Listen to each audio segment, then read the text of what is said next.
संपादक बाळासाहेब बडवे लिखित ओध रामकथेचा या ग्रंथाच्या वाचनाला आपण सुरुवात करत होतो। या ग्रंथाचे अभिवाचन करतायत प्राध्यापक दीपक द निकते। प्रास्ताविकाचा भाग पाहिल्यानंतर या पुढच्या भागाला आपण सुरुवात करीत आहोत। आमची संस्कृती वैश्विक आहे। ज्ञानाच्या प्रत्येक क्षेत्रातल्या दिशा भारतातच प्रगट झाल्या आहेत। पाश्चात्य वैज्ञानिक बारियन इटालीय प्लॅस्टिक सर्जरी पद्धतीचे मूळ भारतीय आयुर्वेदिक शल्यचिकित्सात आहे। हे ज्ञान व्यापार करणारे व नाविकांबरोबर इटलीत आले आणि इटलीतून भारतात काही प्रमाणात आले। संस्कृत भाषेत लिहिलेले अनेक ग्रंथ या पाश्चात्यांनी स्वग्रही नेले। त्या भाषेत त्यांची भाषांतरे झाली। आजही संशोधन चालू आहे। लॉर्ड ऑप्शियल हे मद्रासचे माजी गव्हर्नर होते। त्यांनी म्हटले आहे, युरोप जेव्हा जंगली अवस्थेत होता तेव्हा भारतात उपचार पद्धती व प्रतिरोधात्मक औषधी प्रचलित होती। 17व्या शतकामधील युरोपातील वैद्य अरबी ग्रंथावरून अध्ययन करीत होते। अरबी लोकांनी भारतातून हे ग्रंथ अरबस्थानात नेले।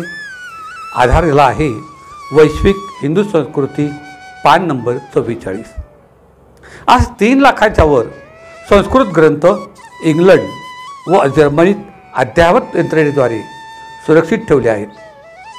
हे प्रोफेसर मॅक्स मुलर यांनी India what can it teach us या ग्रंथात पृष्ठ क्रमांक 84 वर म्हटलेले आहे।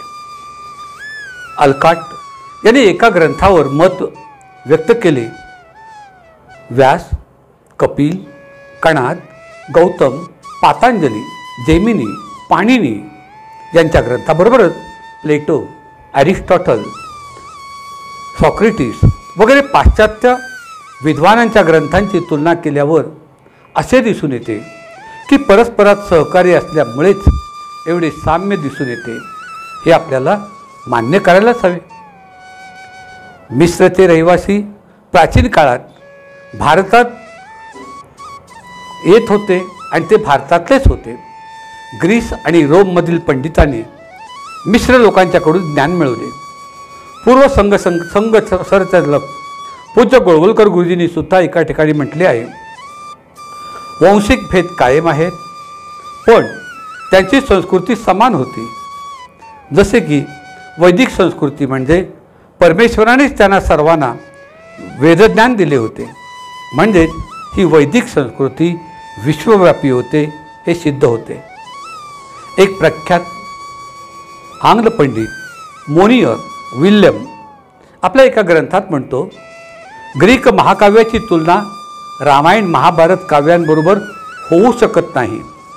त्यांची तुलना नगाधिराज हिमालयाच्या बर्फ प्रदेशातून वाहणाऱ्या नद्या प्रमाणे त्यांच्यापुढे छोट्या नद्या वाटतात।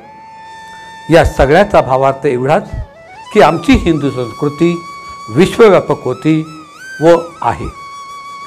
आमच्या ऋषीमुनींनी प्रभू रामचंद्राचा नुसता आदर्श घेतला नाही, तर तो आदर्श भविष्य काळात अनुसरून केला जावा या कथेच्या चिंतनाने, श्रवणाने, अभ्यासाने अखिल मानव समाज भक्तीच्या स्फुल्लिंगाने प्रभावित व्हावा।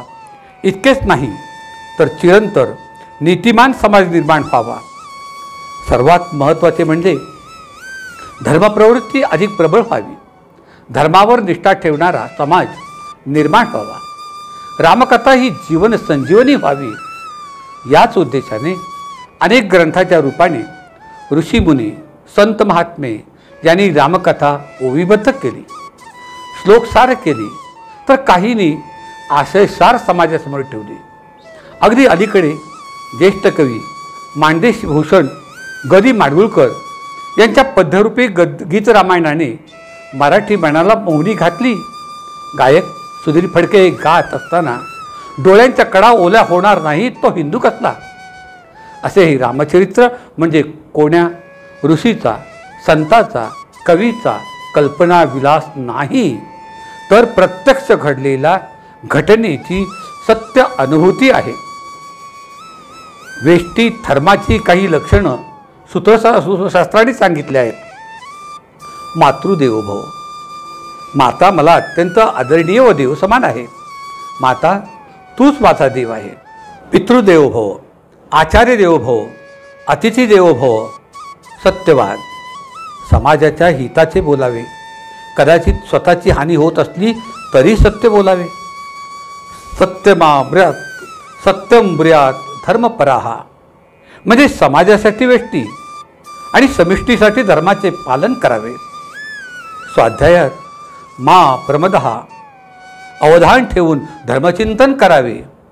निर्धाराने आत्मविश्वासाने जगणे, योग्य निर्णयाने ठाम होणे व सर्वांना समान वागवणे, जनभावनेचा आदर करणे आणि चारित्र्याला जीवनात अत्युच्च स्थान देणे, याला धर्मनिष्ठ स्वाध्याय म्हणतात.